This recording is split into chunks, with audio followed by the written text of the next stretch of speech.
An old man domesticated a cute puppy, but 10 years later it has grown into a huge, merciless monster. Now it devours everyone in its path. 1506, Yungjong, with an army of rebels, staged a rebellion and overthrew the king. The new ruler crushed all resistance and established total control over the population. During these times, a terrible plague began spreading through the kingdom of Chosen, and the new king ordered the army to dispose of all infected people. The ordinary peasants are herded into a deep pit where they are ruthlessly slaughtered. A panicked woman begs the soldiers to spare her healthy daughter, but is shot in the back by an arrow. The girl survives and tries to wake up her mother. When the last desperate cries of the men subside, a man descends into the pit and takes the girl with him. As darkness falls, a prolonged howl is heard from the pit. 10 years have passed since that day. Yungjong is informed of rumors that have been circulating throughout the kingdom. People are concerned that monsters have appeared in the mountain where the extermination of the infected took place, and are preying on civilians. These events are causing great panic among the population, and this could threaten the king's authority. Therefore, he is forced to take drastic measures. Somewhere in the middle of the forest, Yun and his friend Sung and adopted daughter Myung try to procure some food, but are unsuccessful in doing so. The hapless hunters fail to catch any fish either and return home with nothing. Myung urges her father to move from the remote village closer to the palace to have access to normal food. Yun refuses the girl for the nth time and sends her off to the garden to get vegetables for the soup. Meanwhile, an intruder arrives at their yard and peeks through the windows of the house. Myung grabs her bow and aims it at the stranger's back, demanding that he introduce himself. The servant, named Her, says that he has come for the man who used to work in the king's personal guard. Myung cannot understand who he is talking about, for her father is an ordinary peasant. At that moment Sung approaches her and, out of surprise, she fires an arrow at her guest. The young man manages to duck and meets the girl's eyes. A romantic spark instantly flashes between them. Yun appears at the commotion and Her says that he came to see him at Kyongjong's orders. Myung is surprised to learn that her father and Sung were indeed His Majesty's finest guards. Nevertheless, Yun has no intention of returning to his former occupation and tells her to leave. However, Yungjong arrives at the man's house in person, and all present bow before him. During the meeting, the king recalls the events of 10 years ago. Yun came to the palace with the little girl in his arms, demonstrating to everyone that she was not contagious. The guardian was shocked by the king's senseless cruelty and expressed disappointment at his cruel order. According to him, the disease no longer exists, and the king simply wiped out his subjects. Yungjong's guards drew their swords to deal with the man.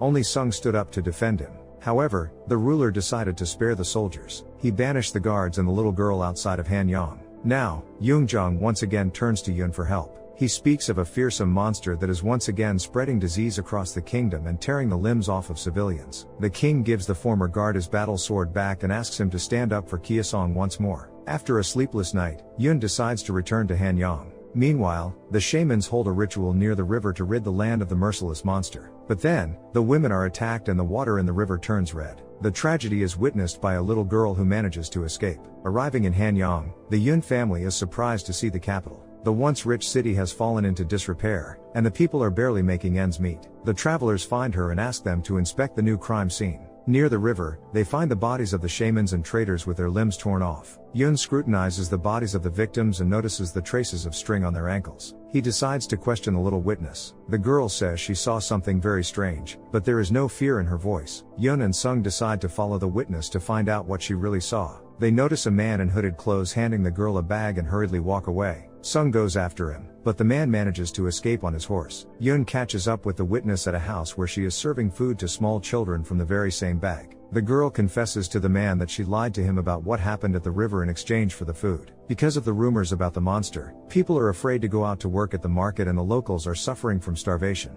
Although the girl has not seen the beast in person, she believes it exists. Meanwhile, another attack occurs in the mountains. Yun and Sun discover knife marks and strange blisters on victims' bodies. The men notice that one of the bodies is pinned on a branch of a tall tree, something no human could have done. After examining the bodies, Yun reports to the king. He claims that all of these men have been attacked by a man. Someone deliberately used knives to simulate a monster attack. However, all the victims were infected by an unknown disease. A mouse test subject after contact with the bodies instantly began getting covered in sores and passes away in a matter of hours. Yun is determined to find out who or what is behind the crimes. Zhang orders the formation of a search party with Yun in charge to hunt down the monster. The authorities are willing to send only 100 of their soldiers on the mission and tell them to gather volunteers from among the peasants. The guards forcibly take men away to join the search party, leaving only women and children in the capital. Among the volunteers, Yun grudgingly notices his adopted daughter, who has disguised herself as a guard. The captain orders her to remain in the city, but she vehemently refuses to comply, and in the end persuades him to take her with him. At the sound of the gong, the search party sets out into the mountains and thoroughly sweeps the surroundings. However, apart from some pink slime dripping from tree branches, they are unable to find anything suspicious. Sung suggests they finish the search so they can return to the city before dark, but Royal Army Commander Jin insists on moving on, as the monster is out hunting in the middle of the night. Myung anxiously tells her father that she hasn't noticed a single human bone along the way, which means the creature could be very hungry. Despite her daughter's concerns, Yun tells the group to split into groups and continue their search. Meanwhile, the king has a conversation with his advisor. He is confident that once the search is completed, they will find that there is no monster. He will inform the people and trust in the authorities will be restored. The king is sure that all of these attacks have been orchestrated by someone. As darkness falls, Yun's group encounters their first problems. An old volunteer goes astray and heads in the opposite direction from the search party. After following him, Sung reaches a cliff, where he is horrified to see fresh traces of red fluid. Soon Yun, Myung, and her also reach the cliff. The girl finds the place very familiar, as if she has been here before. Sun beckons his friends over and shows them the imprint of a huge paw that has been left on the ground. As the other volunteers gather at the cliff, Yun tells them to keep searching in the pit. Meanwhile, Jin orders his soldiers to eliminate all the volunteer peasants in their group. After the atrocities are committed, he orders some of the soldiers to return to the palace. Yun's group sees a signal fire in the sky, indicating that Jin has discovered the monster. Seconds later, the volunteers are fired upon by arrows. Jin's soldiers massacre the remaining peasants. Her engages the guards and saves Myung from the villain's sword. In the end, only the 4 protagonists are left alive, confronted by dozens of guards. Suddenly an arrow flies at Yun, and Sung shields him with his own body. He gets away with a minor wound to the arm, but is caught by the soldiers along with his friend. They also catch her and Myung and tie them up together. The smug Jin tells them that the monster never existed. All along, the kingdom's soldiers have been deliberately exterminating the peasants to keep the people in fear. 10 years ago, the people also easily believed in the existence of the plague, which helped Zhang gain power. After these words, Myung recalls the tragic events from her childhood and tries to break free from her shackles in a fury. Jin indifferently pushes the girl along with her into the pit, but they manage to survive by hanging from the rope. Enraged, Yun promises to eliminate his daughter's abusers, but he is bashed over the head. Jin tells the guards to eliminate the remaining members of the search party by setting up a monster attack. Her and Myung dodge the guards' arrows. Suddenly, a heavy breathing is heard below, and a huge clawed paw emerges from the darkness. Within seconds, the creature climbs to the very top of the rocky cliff and slays the guard with the bow. The soldiers are confronted by an enraged monster covered in sores and blisters. The frightened Jin orders the soldiers to fire at the monster, but it is not afraid of arrows. Within seconds, it is near the attackers and rips them apart. While the monster hunts the soldiers, Sung and his friend free themselves from their shackles and descend into the pit. Fortunately, Myung and her manage to survive their encounter with the monster. They notice around them the bodies of the monster's victims, on which blisters have formed. Yun says they need to report this immediately to the king before the contagious creature reaches the capital. However, the monster decides to return to its pit. Suddenly the old man who disappeared earlier during the search operation appears from the cave. He tells the team to smear themselves with the monster's slime so as not to become infected and to get rid of the human smell. The old man then extinguishes all the torches and urges those present to be quiet. The monster cannot see well, but it reacts to sounds and movements. The creature descends into the pit, getting close to Myung, but the old man's advice works, and the monster cannot smell the intruders. Choking on the remains of human meat, the monster spits directly on the girl's face. Eventually, the creature goes to sleep. Seizing the moment, the group tries to hide in a cave. However, at the last moment, the creature senses the human scent emanating from Myung and rushes after the runaways in pursuit. The group runs through the intricate labyrinth of the cave, miraculously avoiding being eaten. The road ends in a cliff, and the group has to jump down into the water to escape.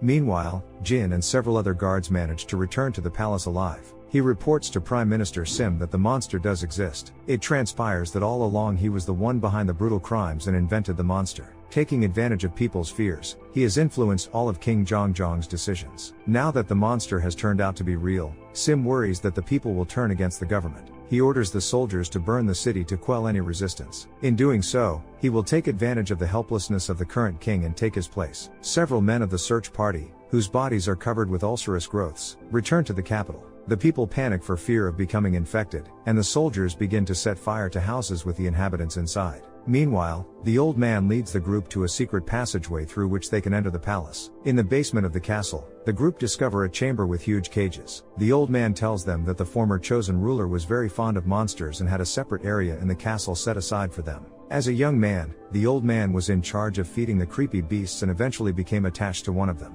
When Zhang overthrew the king, he ordered that all the dangerous monsters be disposed of. The servant then helped his little pet escape through a secret passage. Later, after destroying the infected in the pit, he ate a plague-infested body and turned into a ruthless monster. The creature sneaks into the secret passage, and the old man tells the group to go up. Using a toy, he lures the big hound into the enclosure and locks himself inside with it. The monster casts a hateful look at the old man and rips him apart. The beast then effortlessly breaks free of the cage and sets off in pursuit of the rest of the people. Meanwhile, the Prime Minister makes an address to the people and promises to take care of the wounded and provide housing for those who lost their homes in the fire. The naive people thanks him, believing that he is saving them from another plague. Yun's team finally manages to reach the king's chambers. He informs them that the monster is real and was bred within the walls of this castle. At that moment, Sim bursts into the chambers with his armed guards, and injures Zhang. The rebels seize power and eliminate the king's guards. Sim's guards take Yun's team hostage. The Prime Minister plans to inform the people that Yun has given the order to put the capital on fire. Since the people have already lost confidence in the king, it will not be difficult for him to dethrone him. Sim orders the execution of the prisoners, but at that moment the monster bursts out of the basement. The soldiers try to fight it off, but the creature disposes of them. Meanwhile, in the courtyard, Myung pretends to have a terrible itch and the others play along with her. By distracting the guards, they manage to stealthily free themselves from their shackles and beat their opponents. Taking advantage of the commotion, Zhang and Yun also escape from the guards. Sim sends all the guards of the kingdom to fight the monster. Eventually the creature is contained by huge ropes. The king is located by his loyal servants, and Yun orders them to hide His Majesty in a safe place. Sim orders the soldiers to take the monster outside the castle so that it may be publicly destroyed in front of the admiring crowd. However, the beast violently breaks free of its shackles and its red fluid splashes onto the guards. They instantly become feverish and their bodies become covered with numerous sores. The Prime Minister and several other guards run away in a panic. When the protagonists arrive on the scene, they decide to set a trap for the monster in a basement holding cell. Despite the protests of his loved ones, Yun decides to be the live bait to capture the beast. Meanwhile, the palace is stormed by locals to escape the contagion that has infested their homes. Myung informs them of the monster that is in the palace and urges the people to help close its exit to the village. She also informs them that Sim is responsible for setting the fire and destroying their loved ones. The enraged people drive the Prime Minister inside the castle with pitchforks and lock the gates, leaving him to be devoured by the monster. Yun fires signal flares into the sky, attracting the monster's attention. Meanwhile, Sung and her set up barrels of explosives in the basement. Jin, covered in sores, appears in front of them, planning to avenge his defeat. A fierce battle ensues between them, during which her pierces the villain with his sword. But Jin has no intention of giving up and won't let her pull out his weapon. Myung runs into the basement and points an arrow at Jin, but he shields himself with her. The girl asks the clerk to repeat what he did the first time they met. Jin's body falls to the ground, and Yun bursts into the basement, chased by the beast. The team ignites the fuse and hastily flees to the top. Before leaving the basement, Yun notices that the flames have gone out. He forcibly pushes his best friend outside and asks him to take care of Myung. The warrior locks himself inside with the monster and throws his torch into the explosive containers. An explosion occurs, which shatters the castle. After realizing that her father has remained inside the basement, Myung becomes hysterical. Daybreak comes and the rain washes down the bodies of the victims. The monster is defeated and the people open the castle gates. Myung desperately tries to find her father among the rubble. Suddenly she hears someone breathing under the boards, and finds Yun still alive. The townspeople help dismantle the wreckage to rescue the warrior. The happy girl is reunited with her adoptive father, and the people congratulate each other on their victory. At the end of the story, Myung is left to serve at the palace with her beloved her. Her father and his friend decide to return to their home to resume their normal lives. On the way back, Sung asks Yun how he managed to survive. It turns out that at the last moment before the explosion, the man strapped his body to a rope and flew up. The plot of the movie is based on real records that were written during Chosen's time. Do you believe this story is real? Share your opinion.